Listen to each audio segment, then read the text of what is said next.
राम काजू कीने बिना मोहि कहाँ विश्राम। श्री राम जी के कार्य किए बिना मुझे कहाँ विश्राम है। कितनी सुंदर है ये तुलसीदास जी द्वारा रचित पंक्तियाँ।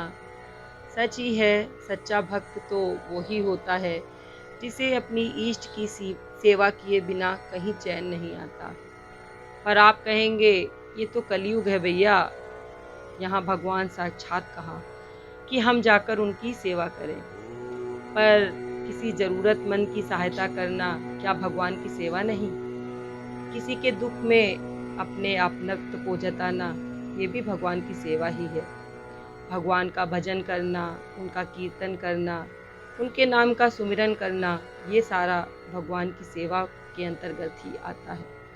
इसीलिए हमने ये अपना चैनल शुरू किया है और मैं आपसे अनुरोध करती हूँ कि आप इसे ध्यानपूर्वक सुनें और अगर आपको ये उपयोगी लगता है तो इसे दूसरों तक ज़रूर पहुँचाएँ, क्योंकि ये भी एक प्रकार से ईश्वर की सेवा करना ही है।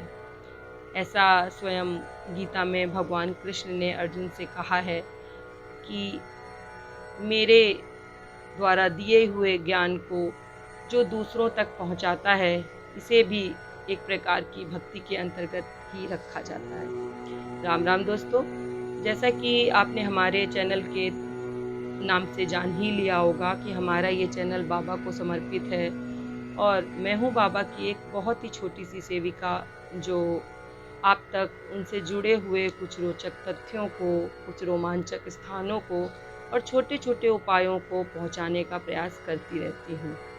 इसी के अंतर्गत आज मैं आपको उस शिव मंत्र से परिचित कराने जा रही हूँ जिसे स्वयं भगवती सीता ने जप कर शिव जी को प्रसन्न किया था। कथा इस प्रकार है कि जब लंका पर विजय प्राप्त कर राम जी अयोध्या वापस आए थे तो हनुमान जी भी राम जी के साथ ही आए थे।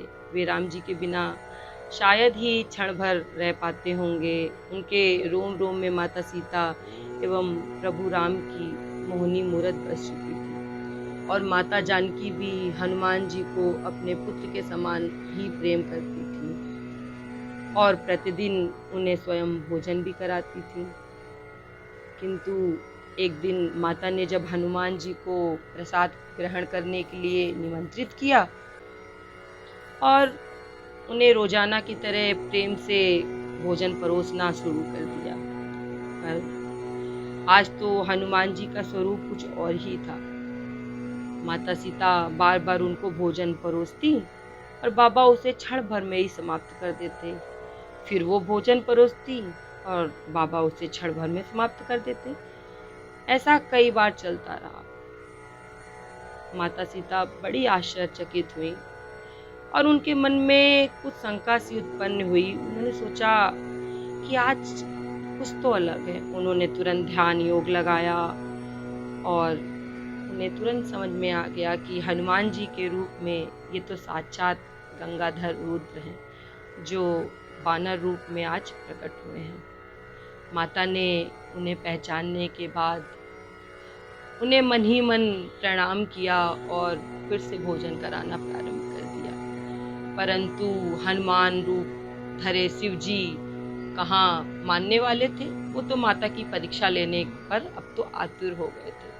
माता सीता भोजन परसती जाती और हनुमान जी उसको समाप्त करते जाते। ऐसा चलता ही रहा। फिर माता ने हनुमान जी को बिना पता चले उनके पीछे जाकर इस शिव मंत्र को जप दिया, ओम नमः शिवाय। जैसे ही माता ने इस मंत्र का उच्चारण किया और उसके पश्चात शिव जी को भोजन अर्पित किया, श्री हनुमान जी तुरंत तृप्त हो गए। कितना अद्भुत है ये शिव मंत्र, देखने में छोटा सा, बहुत ही सरल, जिसका उच्चारण एक छोटा सा बच्चा भी कर सकता है और बड़े तो कर ही सकते हैं। बिना किसी परेशानी के हम इसका पाठ रोज कर सकते हैं और इसे अपनी पूजा पाठ में इसे हम सम्मिलित भी कर सकते हैं। ये मंत्र स्वयं माता जानकी द्वारा प्रमाणित है, इस पे तनिक भी संदेह ना करिए, क्योंकि ज़रूरी नहीं है कि सरल दिखने वाली चीज़ का कोई उपयोग ना हो। इसे आप प्रतिदिन पूजा पाठ में शामिल करें, जिससे आपको महादेव की कृपा तो मिलेगी ही, साथ ही साथ प्यारे बजरंगी भी तृप्त हो जाएंगे।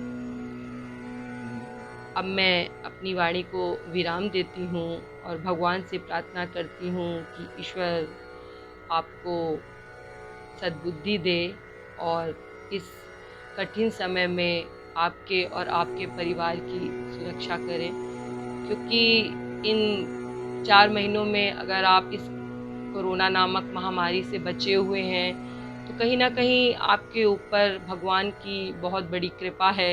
इसके लिए उनका धन्यवाद कीजिए और हनुमान चालीसा और हनुमान जी की आराधना पूजा को अपने पूजा पाठ में शामिल कीजिए, क्योंकि इस कलयुग में अगर कोई भगवान है जीवित अवस्था में तो हनुमान जी ही हैं, और इसका प्रमाण उनके कई भक्तों को साक्षात रूप में प्राप्त होता ही रहता है।